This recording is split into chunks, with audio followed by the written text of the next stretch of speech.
দর্শক, এখন দেশে আরেক মহামারীর নাম ভাইরাসজনিত রোগ হাম, যার কাছে শিশুদের প্রাণের নেই কোনো দাম। চলতি বছরের মার্চ মাসে শুরু হয় এই হামের আতঙ্ক। তার প্রাদুর্ভাব নিয়ে এখন দেশের বিভিন্ন মহলে চলছে নানা বিতর্ক। আর এই বিতর্ক করেও বা কি হবে?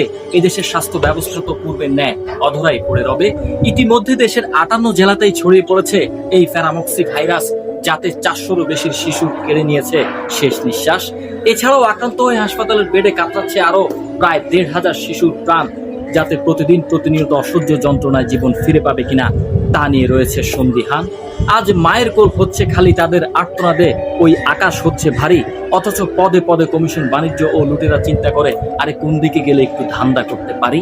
একটু অসতর্কতা কিংবা স্বাস্থ্য খাতের অব্যবস্থাপনায় আজ এই মরণ দশা। দেশের স্বার্থ দেখার আগে ব্যক্তি স্বার্থের ফলেই আজ এই দুরবস্থা। এই যেমন হামের এই প্রাদুর্ভাবের সময় রোগ শনাক্তের কিট না থাকা খুবই দুর্ভাগ্যজনক। লক্ষ লক্ষ শিশু হুমকির মুখে পড়লেও লুটপাটকারী ও সুবিধাবাদীদের লড়ছে না একটুখানি টনক। এদিকে টিকার অপ্রতুলতা কিংবা অসচেতনতায় অনেক শিশু টিকা থেকে হচ্ছে বঞ্চিত। তাই তো দিনে দিনে মৃত্যুর সংখ্যা বেড়ে বহু শিশু হচ্ছে আক্রান্ত।